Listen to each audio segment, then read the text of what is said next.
Okay, people. 5, 4, 3, 2, 1. Music up. Hello, friends, and welcome to another episode of Dreams and Delusions, starring Miss Connie Carroll as Linda Stern, beautiful young heiress and philanthropist, and the legendary Dash Darling as Dr. Jonathan Worthy, handsome, young, dedicated, and tireless surgeon. As our show ended yesterday, we learned that Linda had just received a very important message, so shocking it had caused her to faint into the arms of her fiancé, the devoted Dr. Worthy. Return with me now to Kramer's Corners, and let's see what all the excitement is about.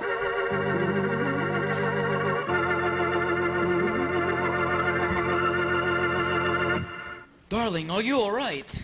I'm fine now, Jonathan, but I just can't believe it. Can't believe what, Linda? What does the telegram say? See for yourself. Dear Linda, I hope it will not come to as great a shock to you to learn of my existence. I know you are a wealthy woman since your father's death, and much loved in your community, so please be assured I seek no personal gain from our relationship. I just wish to know you while there is still time. I'll be arriving at Kramer's Corner at next Tuesday at 4 o'clock, if you're willing to meet me. I hope you'll recognize me. I've been quite ill for some time. With love, your long-lost twin sister, Laura Stern. Now, do you understand why I was so shocked? I didn't even know you had a twin sister. Neither did I. Did your father ever mention her? You know, there were times I had the impression that he was keeping something from me. But no, he never actually told me that I had a sister. Oh, well, what about your mother? I hardly remember her. Oh, of course. How insensitive of me. When did she die? She didn't die, silly. She ran off with the gardener years ago. We haven't heard from her since. That explains your father's animosity towards pruning shears. So in other words, you really don't know if this person is your real sister or not. Don't be silly, Jonathan. If we're twins, we'll look alike. Linda, I'm a doctor, so I know. Twins don't always look alike. No matter. If she's really my sister, I'll know it. Here in my heart. Well, I'm going with you. You're so trusting you'll take in every stray that comes along. This woman might not be your sister at all. She just might be trying to take advantage of you. Suit yourself, Jonathan. But I can't believe that any human being could be so cruel as that. We'll find out tomorrow. I'm going with you to the station to meet this alleged Linda Stern. That's why I love you. You're so caring, so kind. No, you are. Oh, you are more. No, you are. No, you are. As Jonathan and Linda discuss who's more caring and kind, let's have a word from our sponsor, that wash day wonder, Boom Laundry Detergent. It explodes dirt away. We're clear. 60 seconds. Ugh! What is the idea of throwing a twin sister in the plot? I can't have a twin sister. I have got to be the only heir to the Stern fortune. Connie, baby, remember? It's a radio program. There is no Stern fortune. I don't care. Nobody discussed this with me. Well, it was in your script. Where were you for rehearsal? Miss Carroll is unavailable for rehearsal today. She slept through it again. Now, you listen to me.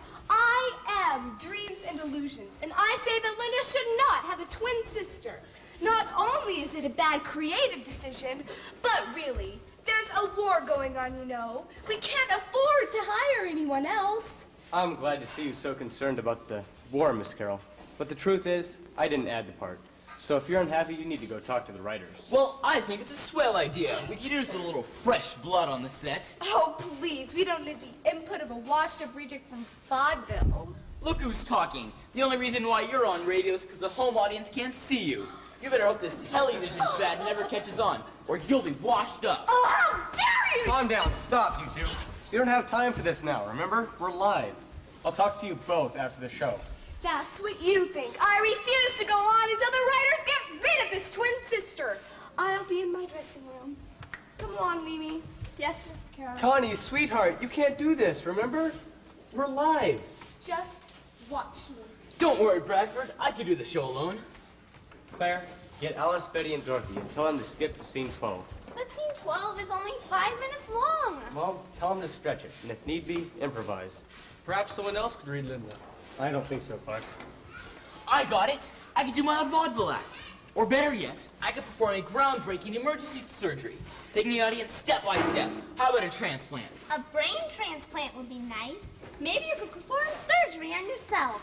Even better. What do you think, Bradford? I don't think so, Dash. For now, take a seat. I'll get Connie out here as soon as possible.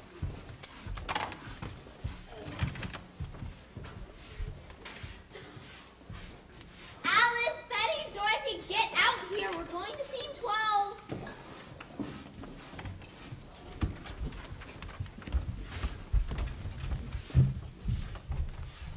In 5, 4, 3, 2, 1. And now, back to our show. Did you girls hear who Dr. Norris has been seeing on the sly? Is it Nurse Mortimer? No, it's... Is it Miss Dinwiddie in admitting? No, it's... I know. It has to be that new receptionist in emergency. No!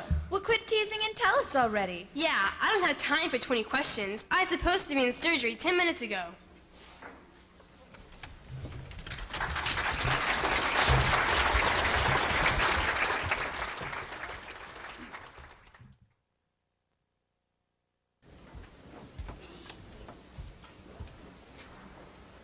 As the owner of this station, your government knows how busy you ladies are. So I appreciate your taking the time to meet with me today. We're glad to do it, aren't we, Sarah, Sally? Yes, Sadie. Now what can we do for our government, Agent Peabody? As you know, Miss Swindle and Miss Swindle, there's a war on. We must be ever diligent. Keep our hands on the wheel, our noses to the grindstone. We're ready to serve our country any way we can. We can start a rubber band drive or plant a victory garden in the parking lot. That's very patriotic of you, but your country needs you in a much more covert way. You want us to go undercover? Do we get to carry guns? We don't have to leave the country, do we? No. Uncle Sam doesn't want you to go anywhere. You can do a service to your country just by staying here and doing your jobs as well as you can. Dad just sent a secret agent just to tell us that? Ladies, Bradford, we've checked you out all very carefully, so we know you are loyal Americans. But there are some among us who aren't so loyal. They've been bought by the enemy. They sell information. And what better place to get that information than working in network news radio? But we aren't a news program. Dreams and Delusions is a soap opera. Exactly. We screen the news people very thoroughly. Why, if there were a spy in the newsroom, we'd catch him in a minute. So a real spy would never apply to work in news radio. But if they were in the studio, say, working on a soap opera, They might be able to pick up a little classified information somewhere and pass it on to the enemy. We've received information that leads us to believe that there are plans to plant a spy here at Dreams and Delusions. It might have already been done. Impossible. Who told you that? I'm afraid I can't divulge that information. you're saying we have a spy? Who could it be? It could be anyone. Someone new who's been with you only a short time. Or someone who's been here since the beginning. It might even be someone who hasn't been hired yet. Well, then, we won't hire any new people. It's imperative that you conduct business as usual. It could be our only chance to catch the spy. Just keep your eyes and ears open. Report any suspicious activity directly to us. Is there any danger? There's always potential danger where spies are involved, but so you relax, I have someone working on the inside. One of our employees is a federal agent. That's correct. Who? I'm afraid I can't tell you, but it should ease your minds a little to know that there's a professional around. A government man. How exciting. Did I say man? It could be a woman, you know. But whoever it is, they are not your concern. Your job is to be on the lookout for a spy. And ladies, Bradford, it's crucial that you keep this under your hats.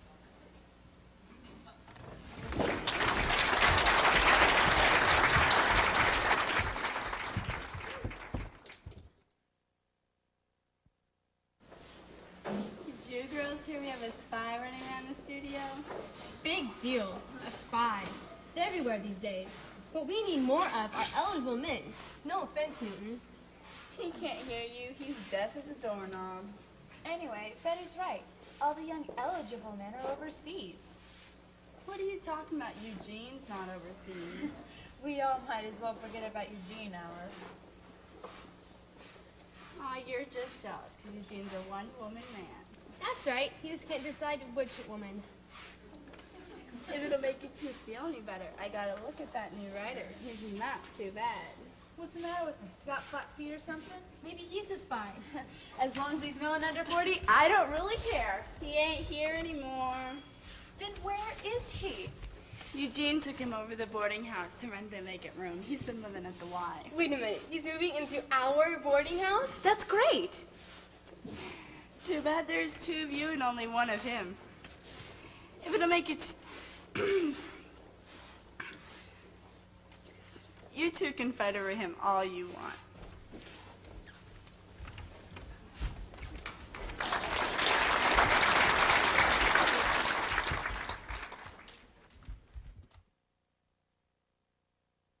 I don't even know how you could even Calm down. start like that. Just calm down, you guys. What were you thinking? How could you possibly give Linda a twin sister? She can't have a twin sister. She's got to be the only heir to the Stern fortune. Linda must maintain control. We thought it would be a good idea to add a new face to the show, so to speak. The sponsor has been concerned about our ratings. That's ridiculous. People love the show. It's a good show. But the sponsor feels it's become predictable. Predictable. Of course it's predictable. People like that. Don't they always laugh when the contents of Fibber McGee's closet come crashing down on him? And when Fred Allen strolls down the street and talks to the same characters every week? And how about Jack Benny? He's always finding ways to save money, and people always love it. Yes, but those are all comedies. This is a serious show. Serious shows should not be predictable. We need to keep the audience in suspense, wondering what's around the next corner. Or they won't tune in anymore. Well, maybe the problem isn't that we need new characters. Maybe we just need new writers. Newton! Newton!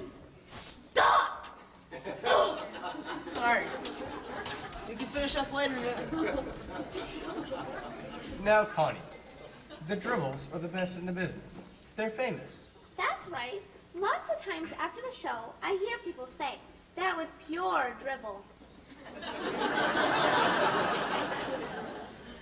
Why, thank you, Claire. But actually, we didn't write the twin sister thing. Then who did? A couple of staff writers. One of them you already know, Eugene Eubanks. The other is a very talented up-and-comer. His name is Jack Kelly.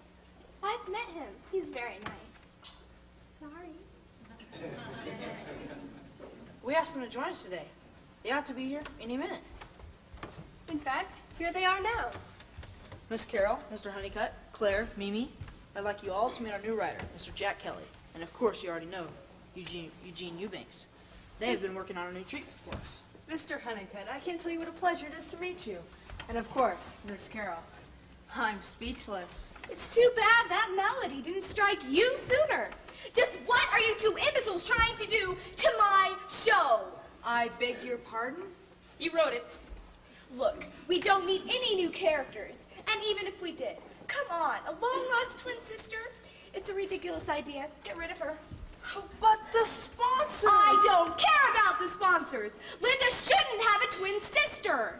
She's got to be the only heir to the Stern fortune. But it's too late. We've already introduced the character over the air. We can't just ignore her now. She could meet with some fatal accident on the train before arriving in Kramer's Corners. That way, you wouldn't have to hire anyone for the part of Laura. And Linda could have a marvelous crime scene. You do that so well, Miss Carroll. Thank you, Mimi. But we never meant for Laura to be a permanent character, Miss Carroll. We had something else in mind. And just what would that be? See, the idea was Laura has an incurable disease. Her only desire is to see her long-lost sister one time before, you know. But Linda refuses to give up hope, so she pledges all of her resources into finding a cure for her dear sister. Linda learns of a brilliant young doctor doing some innovative research in the tropics that could lead to a cure to her sister's disease. So she spends nearly every single penny she has sending her beloved Dr. Worthy off to the tropics with Laura to find a cure for her dear sister. Making a big hero of Jonathan. But what about Linda? How does she benefit from this? Well, she proves that people are more important to her than money. I hate it! It's terrible!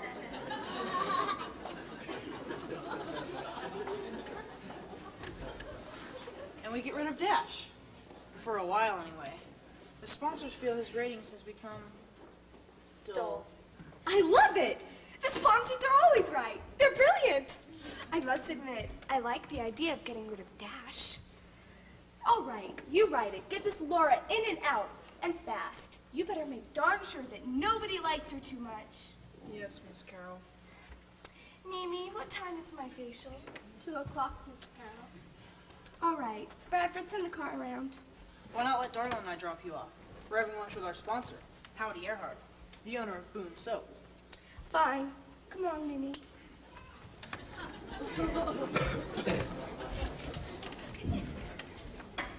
Jack, Eugene, listen. You two have your work cut out for you. I want you guys to hire an actress to play Laura by this afternoon. Us? Yeah, you wrote the part. Who better to cast it than yourself? Besides that, I have a golf game in an hour. We'll do the best we can, sir. You better, or this show will once again be pure drivel. You want us to hire someone now?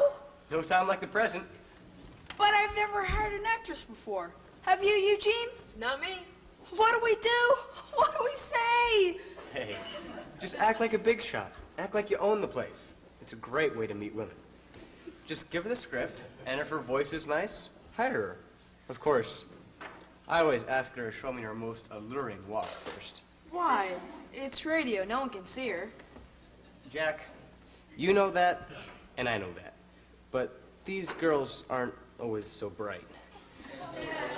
Sometimes, if it's a really pretty girl, I'll even ask her to improvise a flirting scene with me. Good idea. Make sure she can think on her feet. No, I just like it when they flirt with me. But that's not the point. The point is, you act like a big shot, and by the end of the day, you'll have them eating out of your hand. Jack, this is going to be so great. Think of all the numbers I'll have in my little black book. Jack, out of consideration for all these ladies, I think it's our duty to make sure we interview each and every one of them. If you ask me, women shouldn't be working at all. They ought to be home making warm, comfortable homes for their husbands to come home to. Well, we can't exactly hire a guy to play Laura, now can we? Besides, Jack, my friend, there's a war on, remember? And the men won't be coming home for quite a while. If the women didn't work, everything would come to a halt. But when the men get home, the women will go home where they belong. Meanwhile, guys like you and me have to make sure these women don't get too lonely. What a blessing to be born with flat feet. How about you? What kept you out of the action? I don't like to talk about it. I'm off to the greens, you two. Good luck. Oh, Claire, I'm off to my golf game now. All right, I'll hold down the fort. When the girls from the agency get here, send them into the dribble's office, one by one. Will do.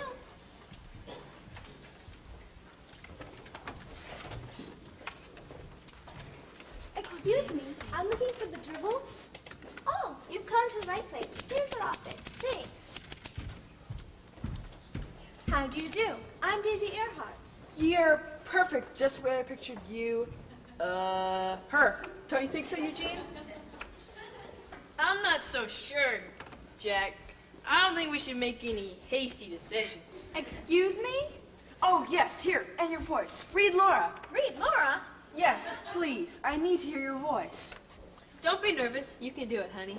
Of course I can do it. And don't call me honey. Feisty. I like that. Go on, read it. There aren't any big words. You shouldn't have any trouble. I am a graduate of Vassar. I can read anything. Give me that. I can't believe it. After all of these years of searching, I finally found you. Stop. I've heard enough. I'm Jack Kelly, and you're Daisy? Earhart. Earhart. That sounds familiar. I'm not surprised. Where are the Dribbles? Who? The Dribbles, the writers for Dreams and Delusions. This is their office. Oh. They're out on some silly lunch with the sponsors. We take them out every once in a while. Let them talk till they feel better. It makes them think like they have some control. And then we do things the way we want to anyway. I'm Eugene Eubanks. How very interesting. I'd like you to walk for me. What? I want to see your most alluring walk. I'll bet you would. Eugene, I don't think that'll be necessary. You're right. Let's just skip to the flirting. What? I need you to flirt with me so I can improvise. It's like standing on my feet. What do you usually stand on? Never mind him. You're perfect for Laura. Why don't you sit down while Eugene runs down to personnel and get you a contract? While I explain the part.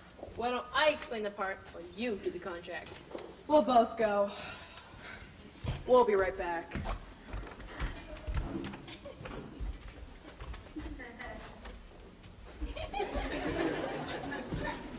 What's taking so long? Yeah, the restaurant won't hold our reservation. You'll never believe what just happened. What? I came up to get the dribbles, and these two clowns thought I was here to read for a part in the show. Really?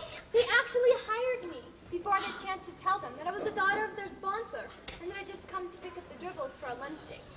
One of them made a crack about placating the sponsor, then doing whatever they wanted. What's placating? You know, conciliating, pacifying, sucking up. Oh! Where are they now? They went to personnel to get a contract. I'll set them straight as soon as they get back. Well, I don't think so. What do you mean? I've always wanted to spy on these people. See how they run things when I'm not around. Take this job, Daisy, and you can be my spy. No one knows you. Of course not. That's because she's been away at that stuffy school all these years. Vassar is not a stuffy school, Lily. Oh, well, why can't I help too, Daddy? I want to be a spy. No one knows me either. That's because you've been at Macy's since you were 13. Learning to shop is very important. I want to help too, Daddy. I want to be a spy like Daisy. Tell them they have to hire me too. Lily, dear, if I tell them they have to hire you, they might catch on to what we're doing. Oh. I guess they're pretty smart, huh? Yes, they're very smart. So what do you say, Daisy? Will you do it? I don't know, Daddy. It seems dishonest. I'm just trying to protect my investment. Make sure these people aren't cheating me. Well, all right. I guess I can pretend to be an actress, for a little while anyway. After all, my job with the Office of War Information doesn't start for another month. Why does Daisy get to have all the fun and I never do? Lily, if you want to work here, why don't you just go down to personnel and apply? There is a war on, you know. There's a shortage of good workers. Oh, what a good idea. Can I, Daddy? Well, I don't know. Oh, please, Daddy. I'll be the best spy ever. No one will know who I am. And every day I'll come home and tell you everything that's happened. Well, okay. Just as long as you don't let the cat out of the bag. You've got a cat in the bag? That's mean. I'm sorry, Daddy. I can't promise you that. If I find that cat, I'm letting it out.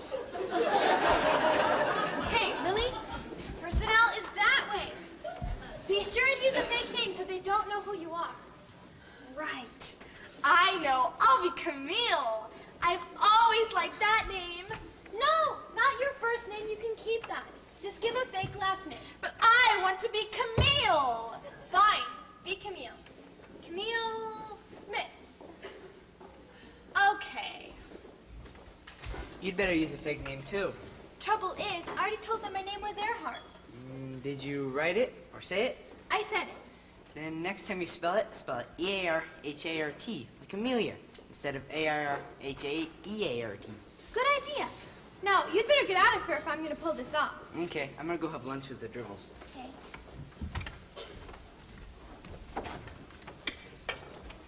Here we are. Miss, what was your name again? Earhart. Daisy Earhart. That's spelled E-A-R-H-A-R-T, like Amelia. Super. Jack, sit down and fill us out for Daisy real quick. Okay, I've got your name. Oh, look! Earhart Enterprises. That's our sponsor. Sounds the same. Spelled different. What a coincidence, huh? Yeah, what a coincidence. Okay, now I'm gonna need your address and phone number. Be sure and get the phone number right. I'll probably have to call you a lot. Well, I'm new in town. I'm staying with a friend for a few days. I'll have to find a place of my own. How about if I give you my address in a couple of days? We can do better than that, can't we, Jack? We can? Sure. It just so happens there's a available room at our boarding house. No, there isn't. I just rented it myself. That was before we decided to share one? We did? Sure, cheaper rent. Come on, let's take Daisy over right now. I'm not so sure that's such a good idea. Hi, Daisy. Guess what? I got a job. I'm gonna be a secretary for the writers. That's great. Oh, this is my friend Camille. Camille. Oh, Camille Smitherbinder. How do you do? Smitherbinder? Yes, it sounds more authentic. Great, now that your friend is here, let's go over to the boarding house. You get to live in a boarding house? I want to too. That's fine, the room's big enough for two. It will be as soon as I get my stuff out of it. Come on, we can finish the paperwork tomorrow.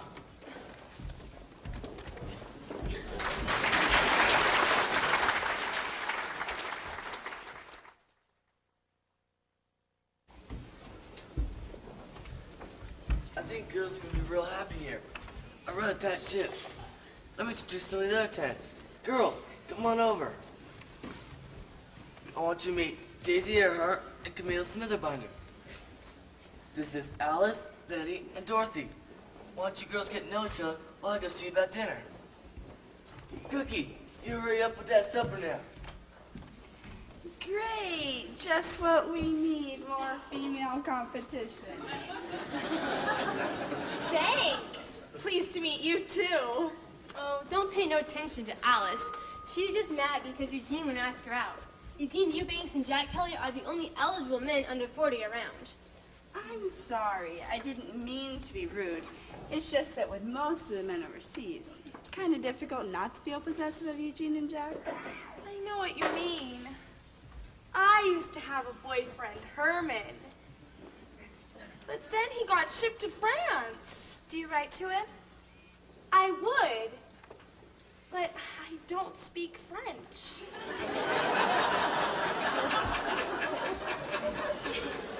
Look, you girls don't have to worry about us getting in your way with Jack and Eugene. We're here to do a job. We're not interested in anything else. All's fair in love and war, girls. But I do think we can all be civilized about it, can't we? Sure we can. So tell me, how come Jack and Eugene aren't overseas like everyone else? Well, Eugene's got flat feet. The army wouldn't take him. Jack's a bit of a mystery, though. You know, he showed us a few weeks ago, and he really keeps to himself.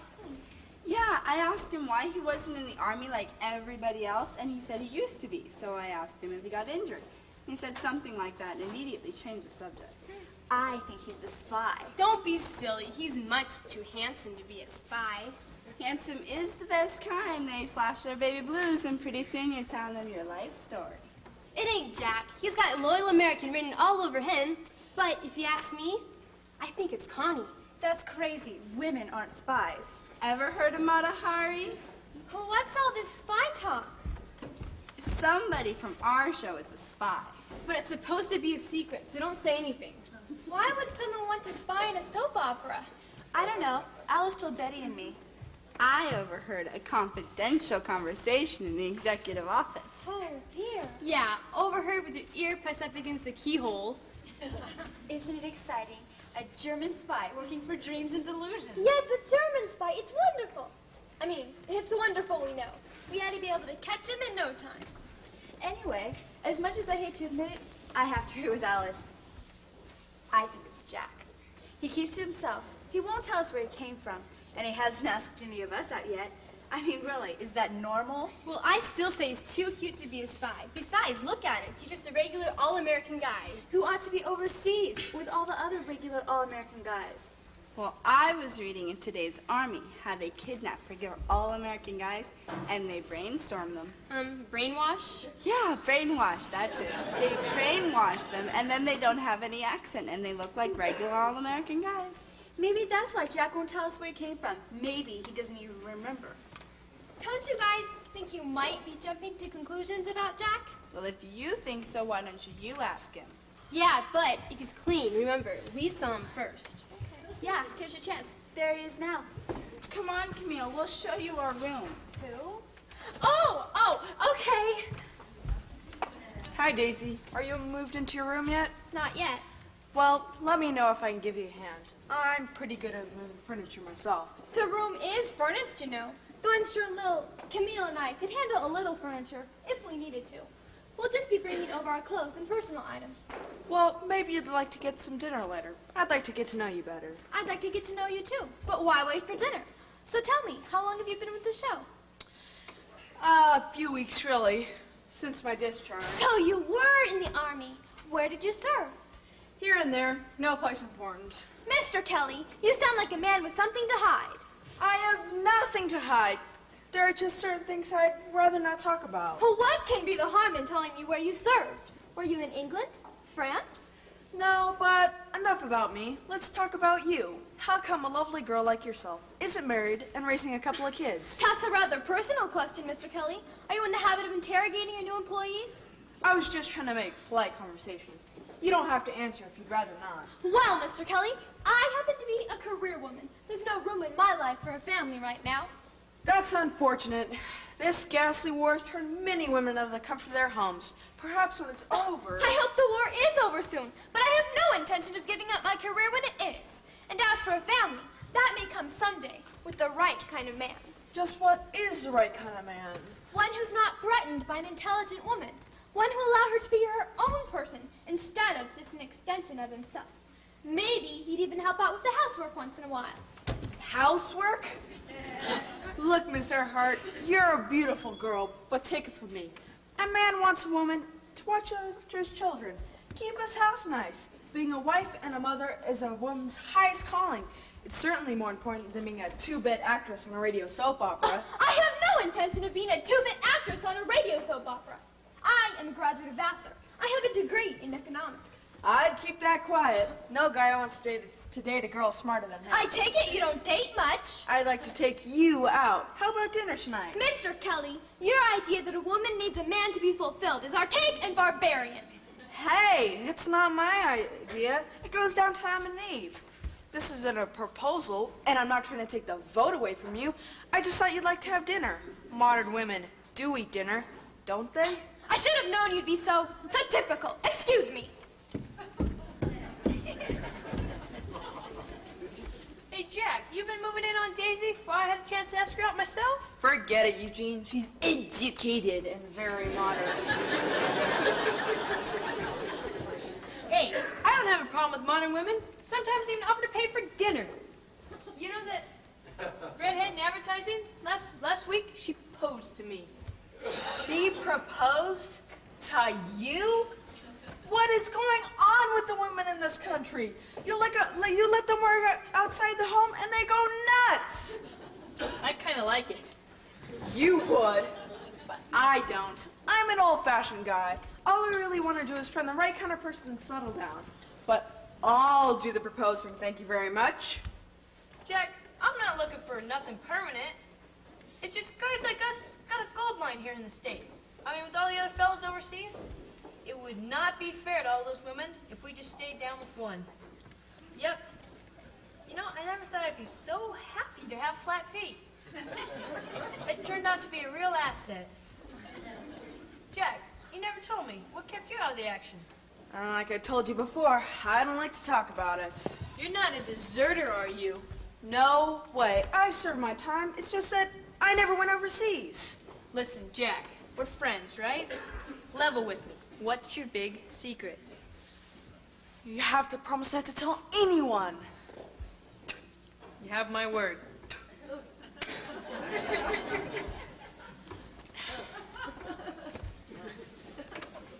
I never had the chickenpox. You what? Shh! I never had the chickenpox when I was a kid. The Army said if I were to go overseas and get exposed, it would be much worse than it would be for kids. You bet. You have any brothers? Brothers? No. You better be real careful, Jack.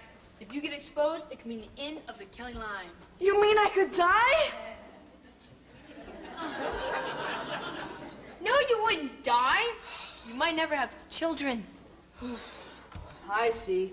Well, I'd like to have a big family someday. I guess I'm glad that the Army wouldn't let me go overseas. Jack, listen. About Daisy. I think it's best if you keep your distance from her. Why? You interested in her yourself? Interested, yeah. Serious, no. But I know your type. You're the love at first sight type. No, I'm not. So what if I were? Daisy's about as wrong for me as any woman could be. It's the worst kind, man. Come on, I'll buy you a cold soda. Don't worry, I've already had the chicken pox. Lily, I'm warning you. I want you to keep your distance from Jack. He's hiding something. I know it. I'm not interested in Jack anyways. I like Eugene, and he likes me. I can tell. Eugene likes everyone, Lily. He's a Casanova. It would be smart to keep your distance from him, too. Daisy Earhart, you are the most unromantic girl I know. While the rest of us were swooning to Frank Sinatra singing, you were studying eclectics at that stuffy school. It was economics, Lily, and that's not true. I'm as romantic as the next person. I just prefer a man who's sincere and honest, not one who keeps things from you. What are you talking about? You haven't been flirting with Eugene, have you? I'm talking about Jack. He's hiding something, I can tell. Yeah, let me guess. You can detest all that dishonesty. Well, you must be really sad about lying to everyone about who you are. You're right. I guess I've been a little less than honest myself lately. I hate it when you're right, Lily. Don't worry, it doesn't happen real often. I know. Well, it's the strangest thing. Despite his archaic attitude about women, I kind of like Jack. But I'm afraid I was really rude to him. That doesn't surprise me. What do you mean? Well, all your life, all you've wanted was a college degree and a career in what you call a man's world. Now Jack comes along and threatens all that. How does Jack threaten my plans? Because Jack's the kind of guy you could fall in love with. And falling in love leads to marriage and a family. And everyone knows a woman can't have a family and a career. That's ridiculous. No, it's not. This is a man's world. Just wait till this war is over. Then we'll see how many women still have their jobs. No man's gonna make me give up my career. Of course not. You're the smart one. Just be careful you don't fall in love. Falling in love, that would just ruin everything. Look, we're getting off track here. We've got to stop thinking about men and get back to the business at hand. I came here to do a job, and by golly, I'm gonna do it, no matter how much I detest it. Come on, let's finish unpacking.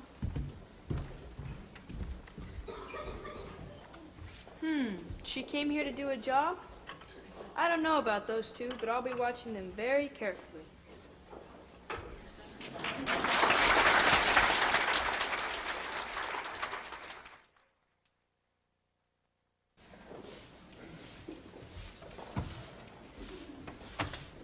What was Jack thinking? I told him, cut, depart. It's too long. She's too sweet. The audience will love Laura, and Connie will have a cow. He's working on the rewrite now. He promised to have it back by 2 o'clock. He better. Even at that, we won't have time for rehearsal. Why did this have to happen today? The Swindles are going to be here with some television person. If things work out, Dreams and Delusions could be seen by thousands of people rather than just her. You mean dozens, not thousands. Hardly anybody has those television boxes. You couldn't pay me to have one. You can't see anything anyway. The picture's only about 3 inches square. Yeah, and they cost a fortune. You can't watch anything. There's only about 2 hours of programming available. 2 hours of staring at the little box is too much for me. Could you imagine having to watch Connie Carroll play the young and beautiful Linda Stern? How about Dash Starling as a debonair young doctor? This television thing's never gonna fly anyways. I think Connie's job is safe. Even so, I'd like to make a good impression on the Swindles. They still pay our salaries. Newton? Newton! Newton! Don't you have something else you can do? Sure thing, Mr. Honeycutt.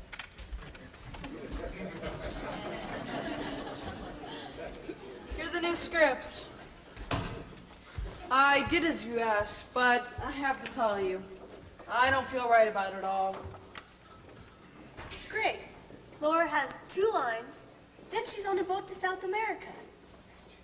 Well done. 10 minutes to air. Are the new scripts ready yet? Yes, finally. Is the Laura actress ready? Ready and waiting. Hope she's a good cold reader, because we're not going to have time for rehearsal. We better get to the studio.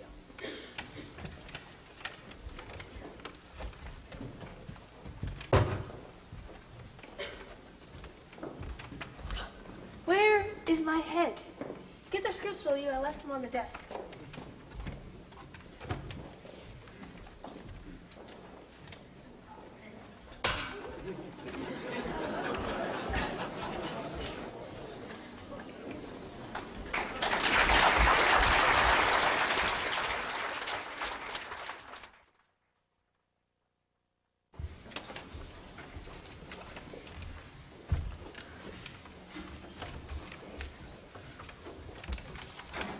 Okay, people. In 5, 4, 3, 2, 1. Good afternoon, friends, and welcome to another episode of Dreams and Delusions. As our show begins today, we find the lovely heiress, Linda Stern, and her devoted companion, Dr. Jonathan Worthy, at the train depot, awaiting the arrival of Linda's long-lost twin sister, Laura. The train is just pulling in, Linda. I hope we will be able to find Laura. Don't be silly, Jonathan. She's my sister. I'll know her. Look, there she is now. Why, she looks so much like you, except she's so frail. Poor dear. I don't imagine she's had her hair done in a while. Perhaps we should go and help her with those 2 steamer trunks she's dragging. Nonsense. We don't want to patronize her. Look, she's seen us. She's coming this way. Oh, Linda, my dearest sister. I'm so thankful I've had this chance to see you before I'm overtaken by my untimely demise. What do you mean? I didn't want to tell you in a telegram, but I have an incurable disease. I haven't much longer to live, and I wanted to see you once before, well, you know. Of course. How very brave of you. It's amazing, Laura. I look at you and I see myself. Somewhat thinner, of course.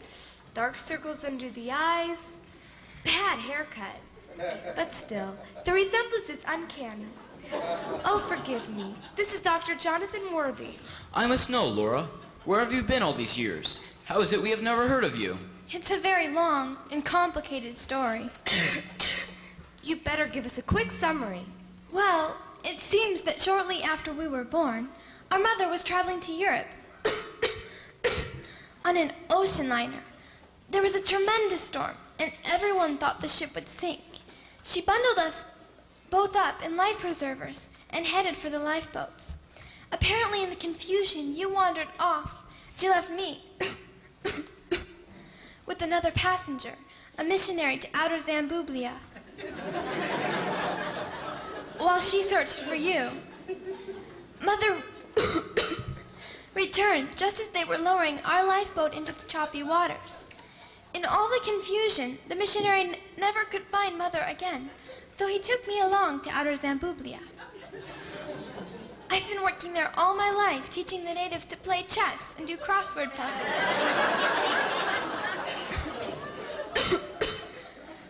I contracted this disease during an extremely intense chess tournament. But it was a blessing in disguise, for it gave me the chance to find you. How? I saw your picture in the society page when I was in the hospital in Paris. The doctors advised against it, but I knew I had to see you before, you know. Isn't there anything that can be done? Is there no hope? There's always hope, Dr. Worthy. In an hour, I board a steamer to South America. Why? What's there? Dr. Stephen Goodworth has been experimenting with treatments for rare diseases found among primitive native populations. He may be my only chance. Linda, in her condition, I doubt she'll be able to survive the trip without a qualified doctor along. Perhaps I should go and give up my practice. You would do that for me? Oh, Jonathan, you're so noble. I can't let you do that. It's too much of a sacrifice. My puny little life isn't worth anything. You're right. What? Neither of you will go. Jonathan, Let's get her to a hospital. If it costs me every penny I have, I'll find Dr. Goodworth and get him here to save my only sister's life. That's the wrong script. Don't look at me. I gave you the new ones. Yes, but I left them on the desk. So I sent Eugene back to get them. You got the wrong ones. Oh, Linda, you're a saint. Will they find Dr. Goodworth? Will Laura survive? Will Linda gain a sister but lose her fortune? Stay tuned and see. But first, these words from our sponsor, Boom Laundry Detergent. 60 seconds, everybody. This. What is the meaning of this? I told you I wanted the Laura character in and out, and she was supposed to take Dunce with her. That's Dash, and what do you mean, take me with her? I'm not due for another vacation yet. I refuse to go on until she is gone. I'll be in my dressing room. Come along, Mimi. Yes, Miss Carol. Great, we're back on in 30 seconds. Claire? I know.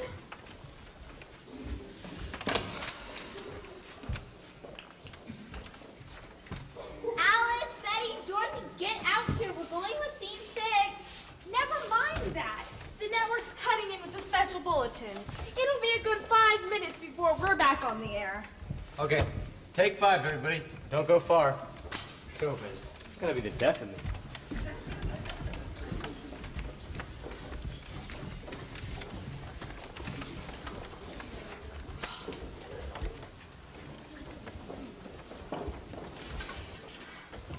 You know what, Lily? It's your lucky day. That's Daisy, thank you. And why is that? It just so happens I'm available this evening. Maybe we can have dinner, take in a flick. I don't think so. Thanks anyway. You got other plans? No, You're not feeling well. I feel fine. Listen, Daisy, sweetheart, there's not that many men around just now. Do you really think it'd be a good idea to turn down such a good-looking catch like me? I mean, unless, of course, you got a guy. I don't go out with men I hardly know, especially when they come on so strongly. If it helps you to think that I have someone else, then go right ahead. Excuse me. I'm not busy tonight. That's swell, kid, but I'm gonna try and ask Daisy again. I think she's playing hard to get, and there's nothing I like better than a challenge. What is it about Daisy? Well, she's got something special, you know? Well, what's wrong with me? Aren't I something special? Sure you are, kid. If I wasn't asking Daisy out, I'd ask you out. I'm just a one-woman man. One at a time, that is. Well, Daisy's already spoken for. Yeah? Yeah. When she latches onto a man, there's nothing you can do to make her let go. So you might as well forget her and move on to someone else. If she's got a guy, how come I ain't seen him around? He's, in the Air Force. Yeah, what's his name? Mike. Mike what? Mike Script Man. Mike Scriptman. Yeah, well, he's a lucky guy, and you, Camille, are a lucky girl. Yeah? Why is that? It just so happens I'm available this evening.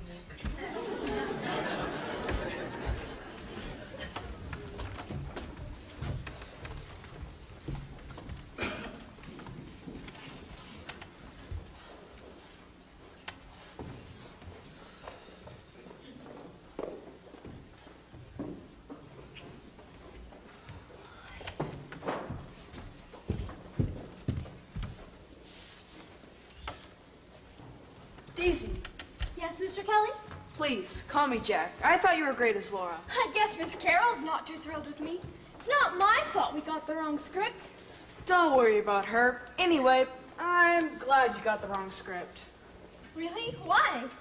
Well, it means you're gonna be around, at least for a little while. So? So it's just that I kinda like having you around. Oh, really? After last night, I thought you'd be glad to see me go. Maybe we could start over. I don't think so. Is it because I don't want to discuss my army-related problem? Look, Jack, I understand that there are some things you can't talk to me about. Likewise, there are some things I can't discuss with you. I think it would be best if we just kept things business-like between us. Jack, hurry. We need something big and strong. The green room door is stuck again. We need your help. You're the only one who can open it. Well, let's go. You might as well just forget about me. I'm just not interested.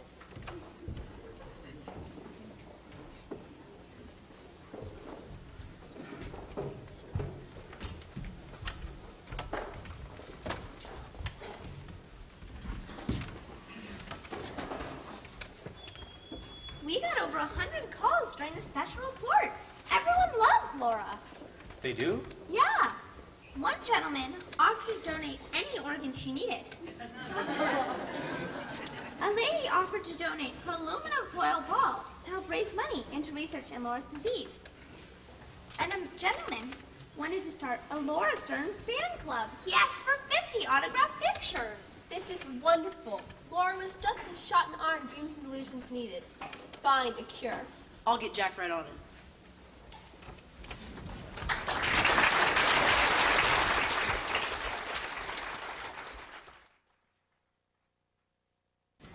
So, what do you think, Miss Warner? Does Dreams and Illusions have what it takes to make the move to television? It has some definite strong points. A good storyline, writers with a reputation for success, and in spite of the war effort, a very strong support crew. I know what you mean. We lost over half of our technical crew in America into the fray. But the women that have taken their place have really done an excellent job. Don't act so surprised, Bradford. One of these days, women will be a regular part of the workforce, not just some emergency replacement. Sure, Claire. Remember, Bradford, it's a couple of women who sign your paycheck. Of course, Miss Swindle. Yeah, and if we take you as part of the television package, it will be a woman who signs your paycheck at the television studio as well. Since my brother went off to the war, I've been in charge of the entire operation. What do you mean, if you take me? If you buy Dreams and Delusions, you get all of us automatically, don't you? If we buy our dreams and delusions, we can decide who stays and who goes. Great Scott. I just might decide to replace you with a woman.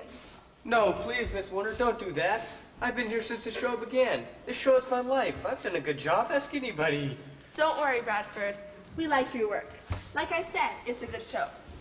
Except for one thing. Well, what's that? As you know, television is a visual medium. It's not enough to just have a great speaking voice. We'll want our performers to have a certain look as well. What do you mean? Let's face it, Miss Swindle. Connie Carroll has been playing the young Linda Stern for over 10 years now, and she wasn't that young when she started. And take Dash, darling, give me a break. He might be able to play handsome swab and debonair on the radio. He'll never pull it off on television. If we pick up Dreams and Delusions, they're out. But they have contracts. We can't just fire them. I'm not going to fire them. We can let them play the maid of the chauffeur or something. But their characters are the backbone of the show. We can't get rid of them. Though we were planning to diminish the part of Dr. Worthy somewhat. You don't need to get rid of the characters or make them less important. Just hire new actors for Connie and Dash and put new characters in their part. But won't people be able to tell that their voices are different? People will be so excited to be able to actually see the actors, they won't even notice. Hey, maybe we could find some real twins to play Linda and Laura and Linda. No, the twins don't need to be identical. In fact, we like the actress who plays Laura. We're considering her to play Linda on the television program. I'll get the dribbles on it right away. Good. I'll stop by Friday morning to take a look at the changes. If they're acceptable, we'll sign the contracts. Our fans will never stand for this. I've got to find a way to alert them. I've got to find Connie. I'll be in touch.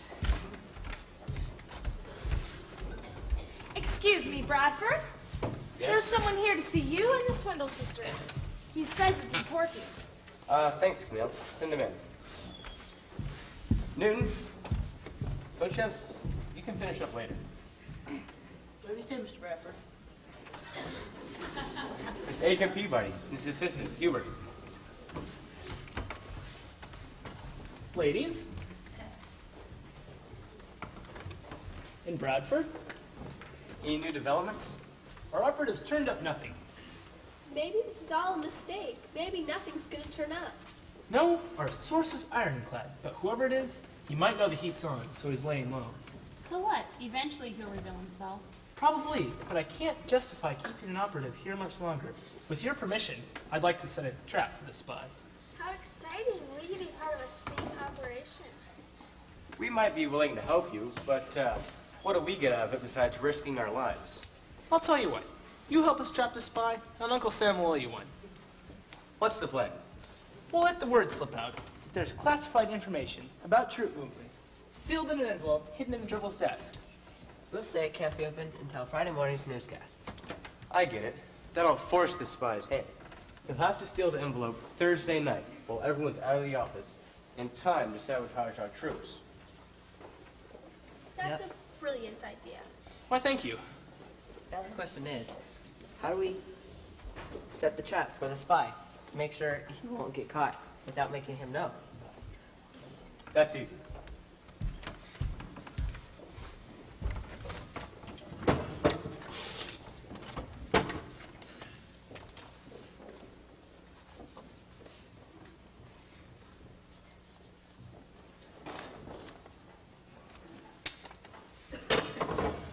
Follow my lead.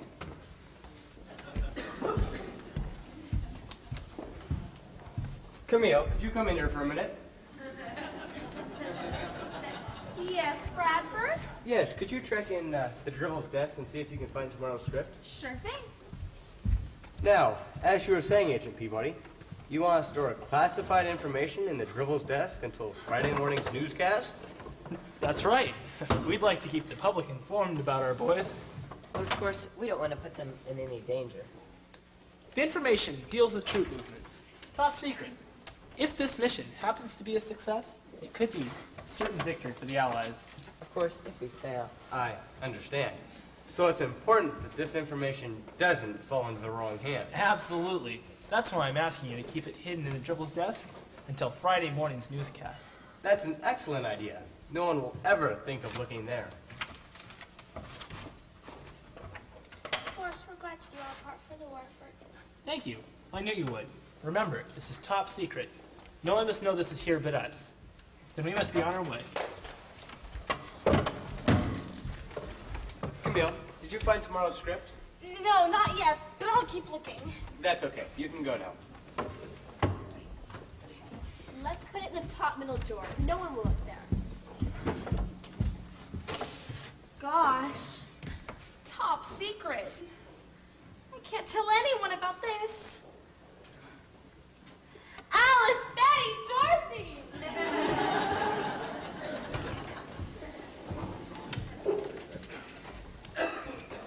Ah, the esteemed writers, bravo! The phones haven't stopped ringing. Everybody simply loves Laura.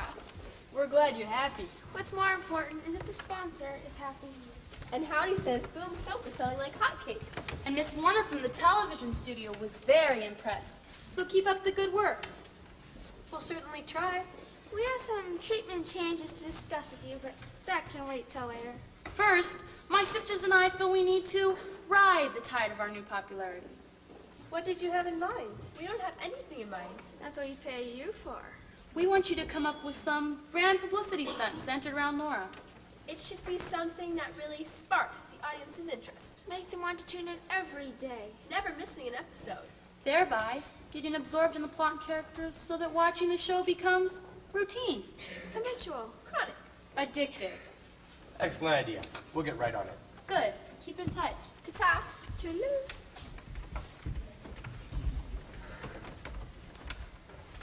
All right, team. You heard the Swindles. We have to make this before. It could take all day, all week, all month even.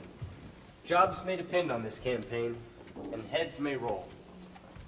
Let me know the minute you come up with something. Claire, did you make those reservations at the top end? 11:45. Better call and cancel. We're scheduled for 12. Remember, if you need anything, I'm here to help you out. Claire, forget the call. If we leave right now, we can just make it.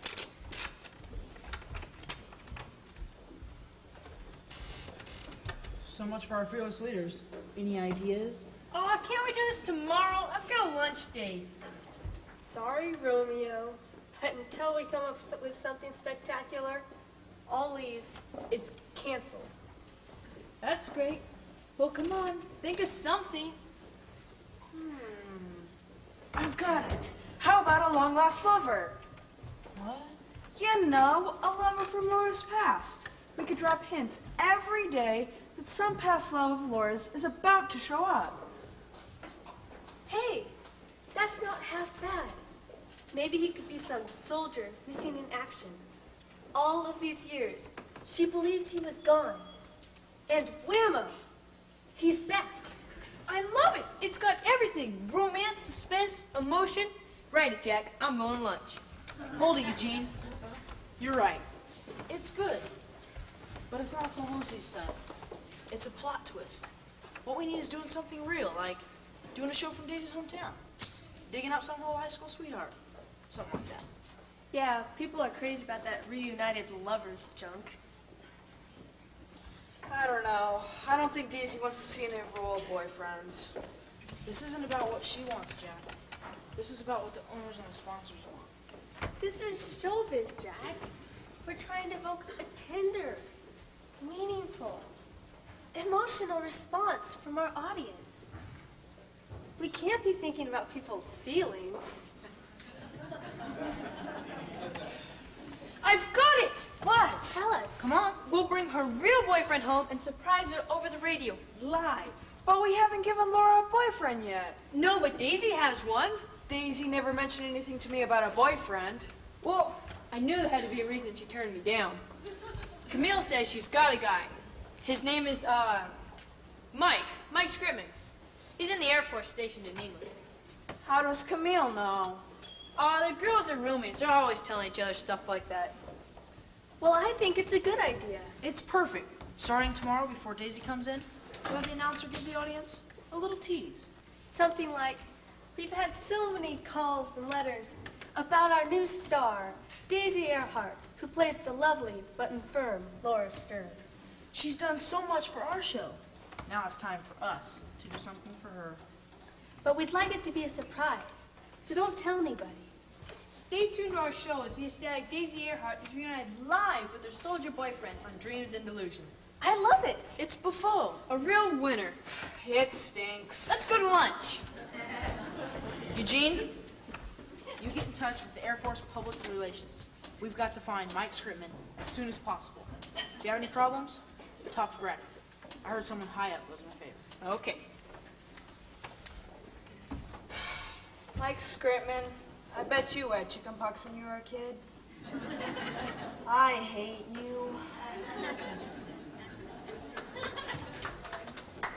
Okay, I've made up my mind. I'm going to tell Jack who I really am. Then I'm going to confront him about being a spy. After all, it's my duty to take care of the Earhart financial investment. And darn it, as much as I dislike Jack, I don't want to see him executed for treason. Besides, he hasn't actually done anything yet. Maybe if I tell him I know he's a spy, he'll get away from here and turn over a new leaf. Excuse me, Mr. Kelly. Could I speak with you for a moment? Yes, Miss Earhart, what is it? I'm afraid I have a confession to make. Save your breath. I already know about you and him. You do? Everyone does. How did they find out? Eugene told us. How does Eugene know? Camille told him. Camille, huh? I knew she couldn't keep a secret. Well, just don't let anyone know I told you. Why not? Oh, they're planning a big campaign around it all. I can't give you the details right now. He won't like it. He likes to keep a low profile. It's too late now. Everything's been set in motion. Well, listen, Jack. Since we're being honest with each other, there is one other thing I should tell you. I know why you never went overseas. You do? How'd you find out? It's not important, but I think you should get away from here before it's too late. Have I been exposed? No, not yet. But it's only a matter of time. I feel like such a fool. Poor Jack. Maybe you should just face up to it. Get it over with. That's what you think. Don't you know if I were to be exposed, it could mean the end of the Kelly line? Not to mention just plain embarrassing. Look, Jack, my business and my country are very important to me. But for some reason, I don't know why, I like you. So I propose If you promise to change your ways and get away from here before it's too late, then you won't have to worry about being the end of the Kelly line. You're proposing? But what about you and him? He's not a part of this. It's just between you and me. Consider it a business deal. Good. No, I really must go. I'm glad we were able to come to an understanding.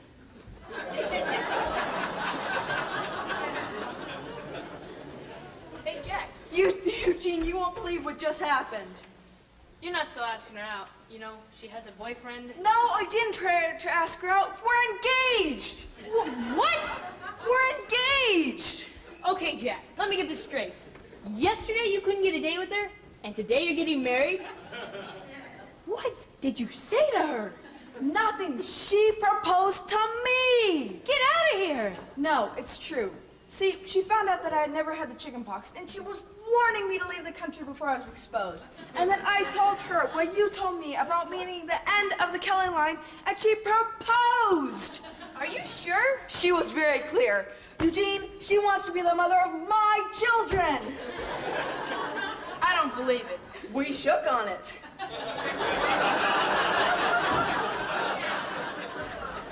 What about her boyfriend? I guess that's over between them. This is terrible. Don't be jealous, Eugene. She's just not your type. Okay, you say she wanted you to get away from here? Yeah, she was warning me to leave the country before I was exposed. There's only one logical explanation. And what's that? She's the spy, and she figures you for the federal agent. You watch what you say about my fiancé, Eugene. I can't believe a sweet girl like Daisy could be a spy. Besides, how do I know all this talk about flat feet isn't just a cover-up? Are you nuts? Look, maybe we're both getting carried away here.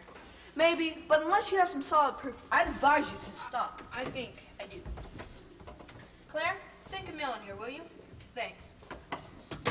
I've been suspicious all along about those two, and I've been dating Camille, pumping her for information, and after what you just said, I know I'm right. Let me do the talking. Camille, have a seat.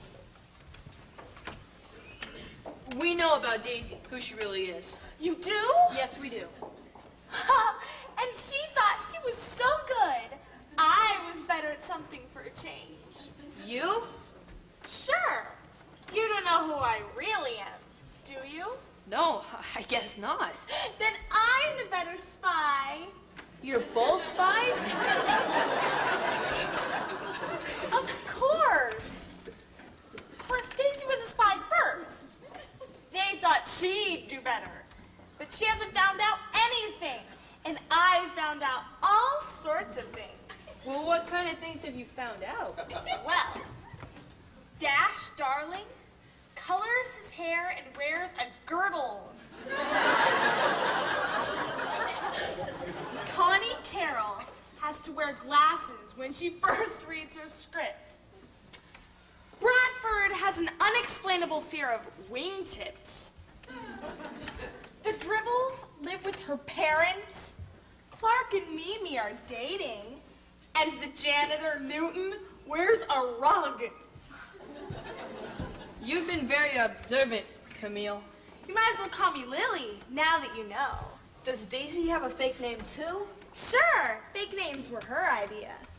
Now do you believe me? I don't know, Eugene. I can't believe a spy would drag a girl like Lily into this. It's simple. What happened was that Lily found out and our spy tricked her into playing along. Eugene, don't you want to know what else I found out? Sure thing, honey. Write it all down for me. Jack, listen, if you're smart, you'll stay away from the station for a few days. Still not convinced, Eugene. I'm gonna get this information out. It's the last thing I do. Jack! Jack!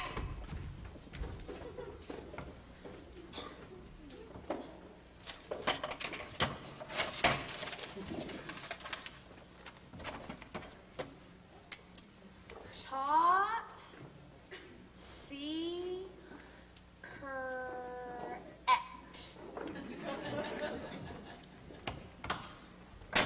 Lily, you're still here? Well, at least Jack's gone. I'm glad he took my advice. What advice was that? Well, I sort of told him to skip town. He was about to make a big mistake. That's funny. Eugene told him the same thing. Jack said he wasn't leaving till he got the information he needed. Oh no! The fool! What? What's wrong? Oh, Lily, it's awful. Jack's the spy. He's here to get some top secret information. He must be after the secret troop movement information they're locking in the Dribble's desk tonight. What are you talking about? Well, I sort of overheard the Swindle sisters and Bradford talking to government agents. They're going to be locking secret troop movement information in the Dribble's desk tonight. If this information gets out, it'll be doomsday for our boys. Have you told anyone else about this? No, except for Alice, Betty, and Dorothy. You might as well have broadcast it over the radio. I couldn't help it. They made me tell them. How? Well, Alice said, "What's new? Do you expect me to lie to her?" No, Lily, I don't expect you to lie to her. Look, why don't you go downstairs and hail us a cab? I'll be down in a minute. Okay.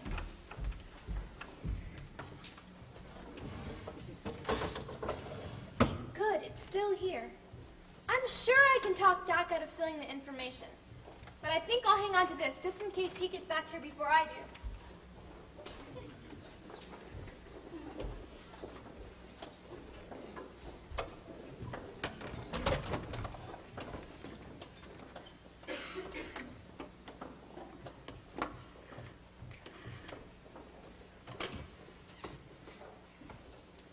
Hi, Agent Peabody. This is Bradford Honeycutt from Dreams and Delusions. Remember that favor you mentioned? Yeah, we're planning a publicity campaign to reunite Daisy Earhart with her soldier boyfriend. But the only problem is the Air Force isn't granting any stateside leave right now. Ooh, think you can pull some strings? Provided the Air Force doesn't know it's for a publicity campaign. I see. They frown on that sort of thing. The only problem is the guy's name is Mike Scripman. We've located 3 of them. All 3?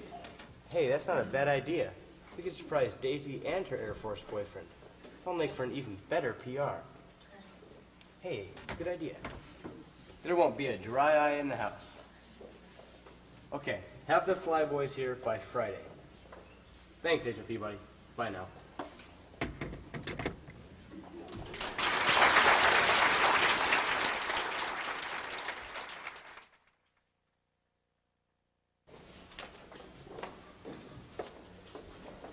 Hi, Mimi.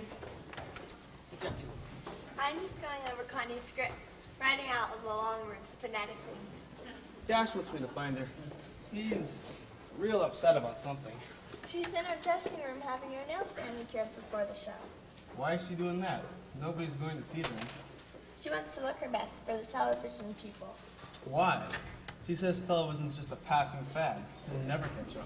I know what she says, but still, I can tell she's kind of excited about becoming a television star, even if it's only for a little while. Well, I think she's wrong. I think someday television will be even bigger than radio. Clark, you're crazy. Every home will have a television set. Don't be ridiculous. They are far too expensive. And besides, the picture is so little you can hardly see it.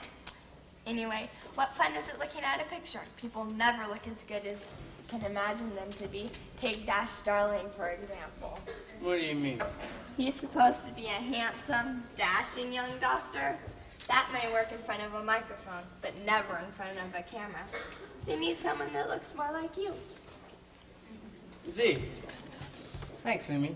You know, now that you mention it, you'd make a much better Linda Stern than Connie Carroll. To look at anyway. Oh, Clark, you're so sweet. You think we'll ever get our breaks, Mimi? I don't know, Clark. Making it in show business seems to be more timing than talent. And so far, neither of us have had very good timing. Yeah. You never even got to read the part for Laura. They hired Daisy so fast.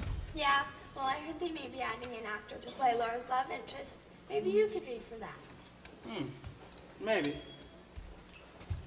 Anyhow, I expect to be drafted soon anyway, now that I'm 18.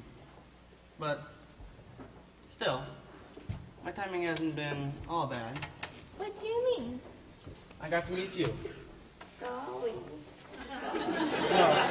I better go tell Dash that Connie's in the dressing room. Yeah, I better get Connie her script so we can go over the pronunciations for the show.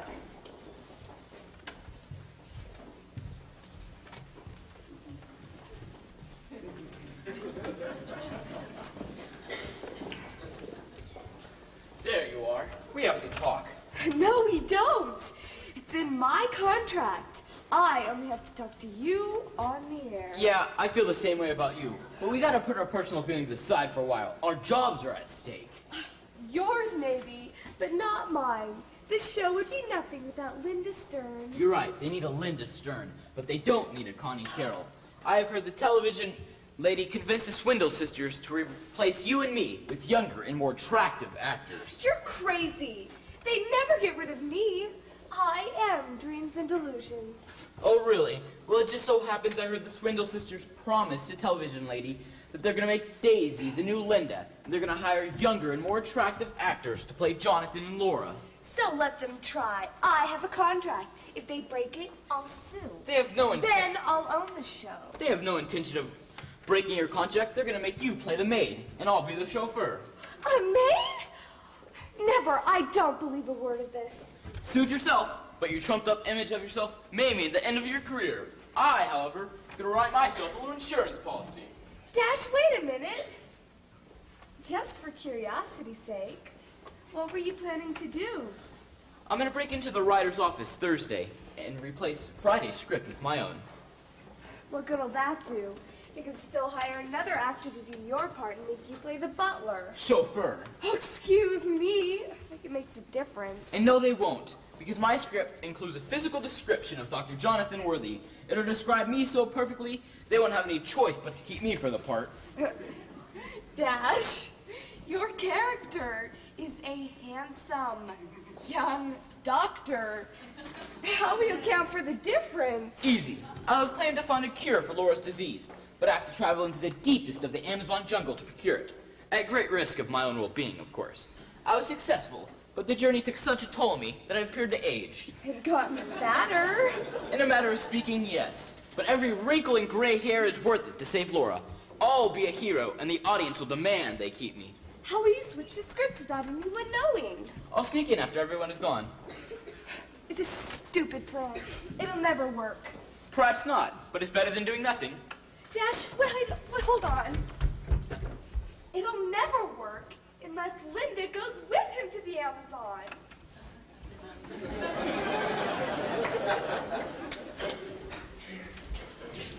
Right this way, fellas. Bradford, here are your flyboys as promised. I told them to wear civvies so they wouldn't arouse any suspicion. Great, Agent Peabody. Can I see you over here for a minute? Certainly. What are you doing? I told you to have him here Friday. You said by Friday. Your government is very efficient. We deliver early. Well, what am I going to do with him until tomorrow? That's not my problem. By the way, how's the plan? Has the word gotten out? Yeah, it's the only thing anyone's talking about. Is your agent ready to catch a spy? Our agents are always ready. I'll keep in touch. Jack, Eugene, listen. You have to hide these fellas until tomorrow. Who are they? One of them's Daisy's boyfriend. Who are the other two? Guy's name, Mike Scripman. We didn't know which one was the right one, so we had to bring all three. But listen, they're not to know why they're here. We want to surprise Daisy and her Air Force boyfriend. Well, what are we supposed to do with them? I don't know, take them home or something. Just don't let Daisy see him or the whole thing's blown. It was a stupid idea anyway. It was your idea. No, it wasn't. Besides, it's over between them. Remember, Daisy and I are engaged. So you say. Anyway, even if it is over, you keep your mouth shut and let Daisy tell him herself. I mean, these fellas have been risking their lives in England. This is no way for one of them to find out that their girl is engaged to another fella. You're nuts. So you say. But I still think Daisy's ploy was nothing but a ploy to get rid of you anyway. Come on, let's get these fellas over to the boarding house and keep them out of sight. Wait a minute. But Daisy lives there too. She'll see them. We'll tell them they're on a secret mission and they have to lay low for a while. Come on. Hey fellas, welcome to Chicago. Thanks. Where do you keep all the dames? I guess it's not that one. It better not be. You fellas are probably wondering why you were yanked away from your units and plunked down a radio station in Chicago. Not that I mind that much, but you know what they say. No girl can resist a man in uniform. I guess it's not that one either. Actually, you fellas were brought here for a very special reason. We cannot give you the details right now. It's top secret. But believe me, it's important to your country's morale. Now you're going to have to lay low for a while, so you can't talk to anyone. Not even, you can't talk to anyone, not even name, rank, or serial number. Wait a minute. You mean, if I meet a pretty girl, I can't even tell her my name? When I find out which one it is, I'm gonna kill him. Calm down. Come on, fellas. Let's move out. I remember you. This is top secret, and your country is depending on it.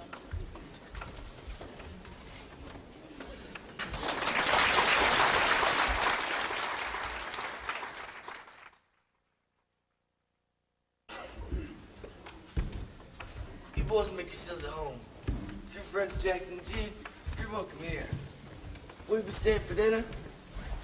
Gee, I don't know, Mr. Blister. I can make some mean terms too. That sounds yummy. You spent 20 years as a cook in the army. You know, I seem to remember Eugene mentioning going out to eat. Better not plan on us. Suit yourselves, you're missing out on a real treat. Cookie, you scrubbed those terms yet? Gee, fellas, don't you think we ought to go back up to the room? I don't know what's going on, but I didn't come all this way just to sit in a room. Me either. Yeah, why all the cloak and dagger? Yeah, and how come after 86 uniforms? Do you think we're on some top secret mission for the government? Seems crazy. But Eugene did say our country was depending on us. It must be a matter of extreme importance. Wow, you mean so important that they won't even tell us all about it? Looks that way. Then how are we gonna know what it is we're supposed to do? Don't worry, fellas. They'll listen somehow. We just gotta keep our eyes and ears open. You can count on me. I won't let my country down. You suppose it's all right to introduce ourselves? I guess, but maybe she only has first names. For security reasons. I'm Michael. Mickey. Folks, call me Junior.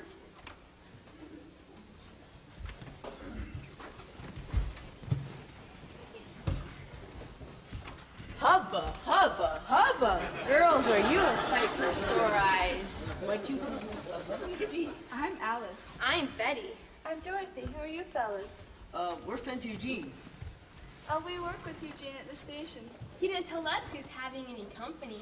Well, we're not really company. We're here on a secret mission. Way to go, Pinhead. Eugene said that his know about it. He must be here to catch the spy. Spy? Let me at him. We'll tear him limbs and limbs. Wait a minute. What makes you think we're here to catch a spy? Well, three healthy young guys like yourselves. Yeah, you got property of the U.S. government written all over you. And everyone knows the spy is supposed to break into the Dribble's office tonight to steal the secret troop movement information. It's beginning to make sense, Michael. Why else would they bring us here? They probably searched the files till they found the three most magnificent specimens the Air Force had to offer. Who's here on a mission so sensitive, even we couldn't know what it's about. Not like three guys like us would be able to figure it out on our own. Our country's counting on us to keep things safe on the home front for Mom, the flag, and apple pie. I'm impressed. My hero. Can we come and watch? If you promise to stay out of the way, it could get very dangerous. And maybe we could get some dinner after. All right, soldiers, move out. By the way, I'm Michael.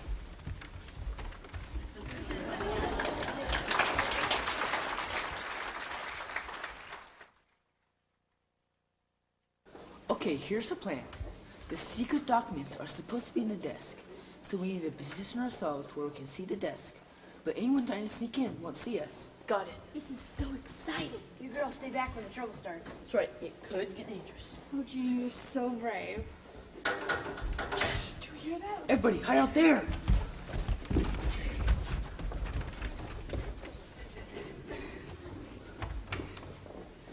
It's in the desk. Here, hold this until I find it. Then we'll switch them. Are you sure nobody will notice? Not till it's too late. By then, our futures will be secure. I've never done anything like this before. I feel like a common criminal. Just stand over there and be on the lookout. I'll handle the rest. There he is! Watch out! Watch out!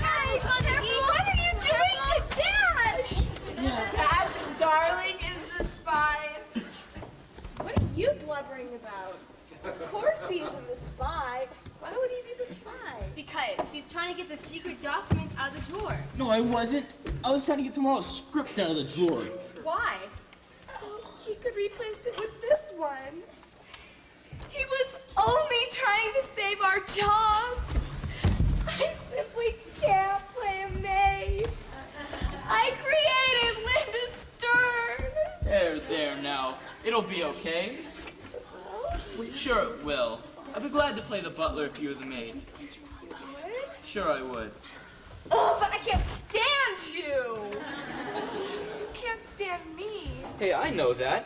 I'm not proposing marriage to you or anything. It's just that we've been through a lot together. I don't know what I'd do without you. Thank you, Dash. That's so sweet. Sorry to interrupt this tender moment, but if you're the spy, it's just you get out of here so we can catch him. If there's gonna be a spy cut around here, I want to be here to see it. Shh! Did you hear that? Too late. Everybody hide.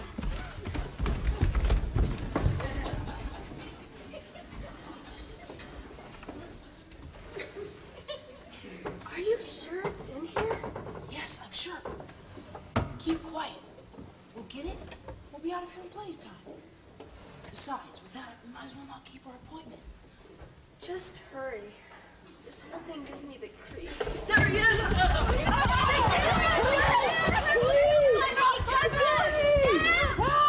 What kind of spy yells for the police? Spy?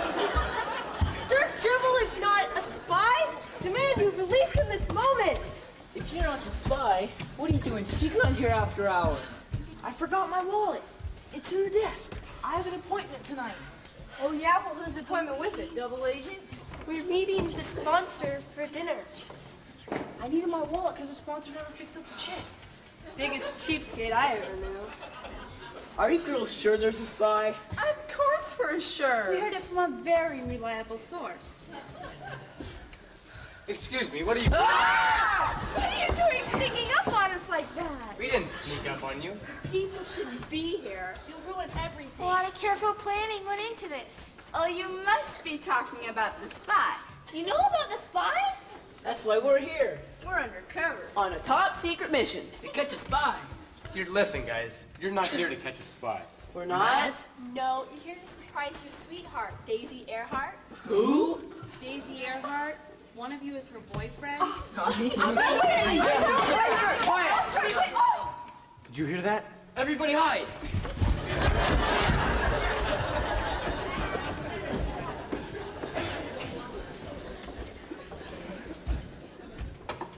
It's in the desk.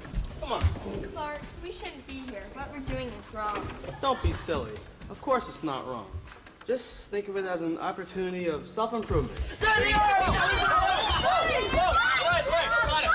Never do it again. I promise. You think it's just that easy to walk away? You'll have to pay for this. Probably spend some time in jail. That's right. You might even get the chair. Such a nice young couple. Such a shame. Wait, hold it. I'm not a lawyer, okay? But I do know reading a script before it's released is not a federal offense. Script. Yeah, sometimes Clark and I come in and read the scripts at night. I play Linda and he plays Dr. Worthy. Only our love scenes are a bit more realistic than Dash's and Connie's. Well, I've had enough. I'm with you. What do you say we take these three lovely ladies to dinner and try to convince them that we do not have girlfriends? You don't? The spies! Stay back! Eugene, you're the spy? Jack, don't spy. I'm a fellow agent. My ID's inside my coat pocket. Hold.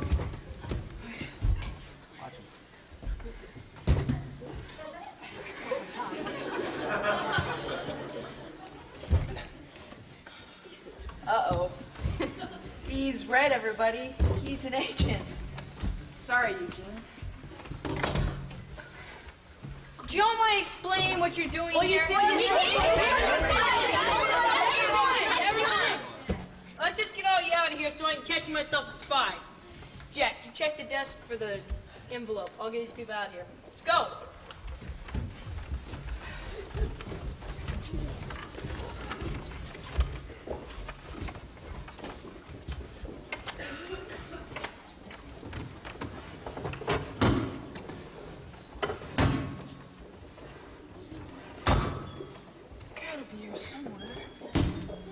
for this. Daisy, why don't you just give me the envelope before anybody comes back? I can't do that, Jack. I was hoping you'd take my advice. Why didn't you get out of town? I knew I wasn't going to be exposed by anyone around here. I just thought you said that because you cared about me. Maybe I do. A little. A little? After all, you must care about me a lot. After all, you proposed. I what? It was very flattering, you know, even though I've not really liked aggressiveness for women, but I guess I could get used to it. What? I guess it'll be all right for you to work outside the home, at least until the children come around. But I'm afraid your current job choice is simply not acceptable. So why don't you just hand over the envelope? Jack, I'm afraid all the sneaking around has gone to your head. Please, Daisy, Eugene's a federal agent. If you care, he'll be back in a minute. And if you care about me at all, hand over the envelope. No, it's because I care about you that I won't. Then I have no choice but to take it from you. No! Stop! Newton, what's going on?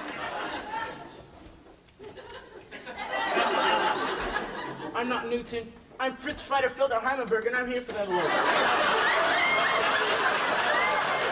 You're the spy? Of course I'm the spy, you idiot. That's great. That's wonderful. Thanks. Now give me the envelope. Never. Just because I never had chickenpox doesn't mean I'm afraid to die for my country. You never had the chicken pox? What does that have to do with anything? If you prefer, I'll shoot you. Then I'll take the envelope. He's right, Jack. Just give him the envelope. No, Daisy, we know who he is. He'll shoot us anyway. Good point. I haven't thought of that. Well, since you're gonna shoot us anyway, could we at least have a minute to say goodbye? Why not? Go. Look, Jack, I don't know where you got the crazy idea that I proposed to you. But if I were gonna be shot in 45 seconds, I'd do it again. You would? Sure. And would you give up your career and be a full-time wife? Don't push it, Jack. Sorry. I wouldn't have minded working together, though. And when we could have gotten home, I could have washed while you dried. I don't know. Doesn't sound very traditional. I think I could have gotten used to it. Okay, time's up. That was not a minute. So sue me. Hand over the envelope. Lily, run away! Newton's a spy! Oh, no! Drop it! Good work, Jack. Thanks, bud. It wasn't me. It was Lily. Where did you learn to do that? When Macy's has a sale, it gets pretty rough.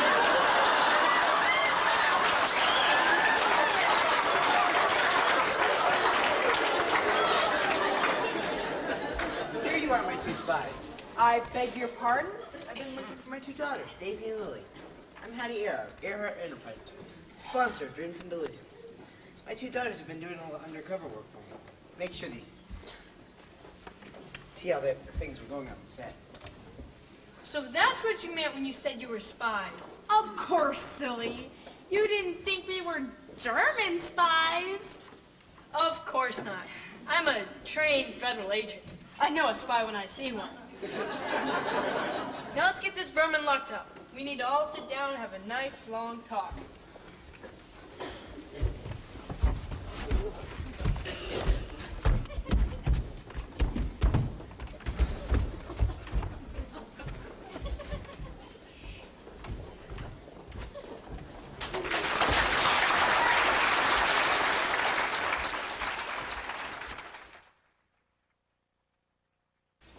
You've done a fine job, young man. You'll go far. Thank you, sir.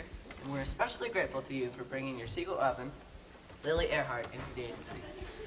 Who would have known all those shopping experiences would have prepared me for a career? I just hope Daisy isn't too upset about losing her job with the Office of War Information. Yes, we're also happy to hear of the announcement of the war being over and our boys will be coming home soon. I just didn't realize without the war, there'd be no use for the Office of War Information. I guess with the men returning home, this means a lot of women will be leaving the workplace. A lot, but not all. In the meantime, I'm happy to announce we've closed the deal. Dreams and Delusions will be moved to television in a few weeks. But you haven't read the new script treatment yet. The show doesn't start for another 10 minutes. Miss Warner decided she wanted the show no matter what. She knows the Dribbles have highest quality programming. We've got the greatest cast and crew around. Why, thank you. And may I assure you, we'll do our best to create years of pure dribble for television audience. And Boom Soap will continue to sponsor Dreams and Delusions. And I've asked Daisy to do the advertising. Of course, she's free to choose any writer she chooses. Has she accepted? No, not yet. She told me she'd tell me this afternoon. Well, it's almost time for the show to start. So why don't you all get comfortable, and Claire and I will go check on things.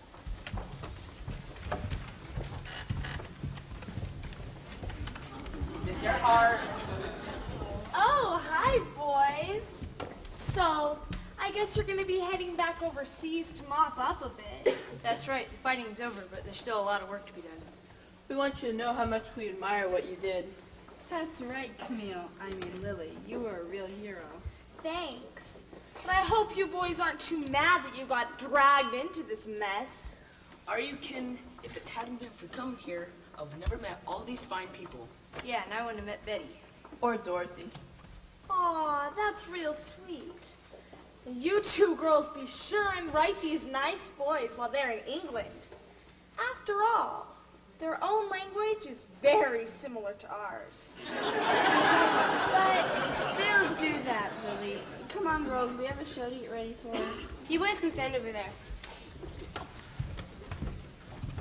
So, Daisy, what do you plan to do now that your Office of More Information job is gone?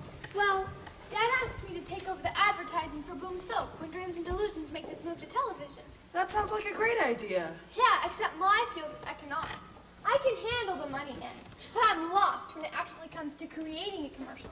And remember, people can see this. It can't just be dialogue. All you need is the right person, you know, someone with plenty of writing experience and a good eye for talent. Any suggestions? Well, there's always Jack Kelly. Oh, you think he's got an eye for talent, huh? He hired you, didn't he? You're right. I'll have to make him an offer. Oh, and by the way, I hope you can afford him. You and he will have to work a lot of late night and pre-dawn meetings. Sounds like we'll be spending a lot of time together. You know, it might just be a lot easier if you just married the guy. That's a thought. I'll take it under consideration. Everybody! I couldn't find Connie or Dash, but I found this note in Connie's dressing room.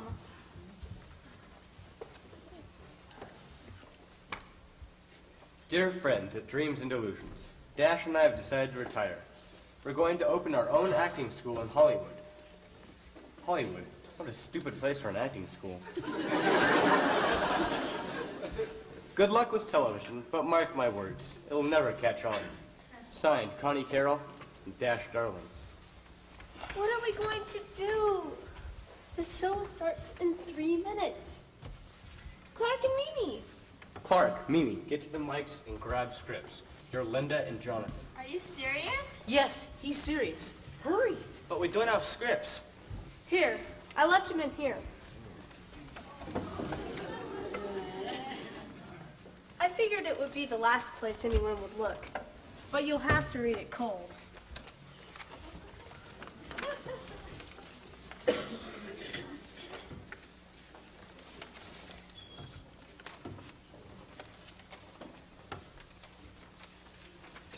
That there. Just do it.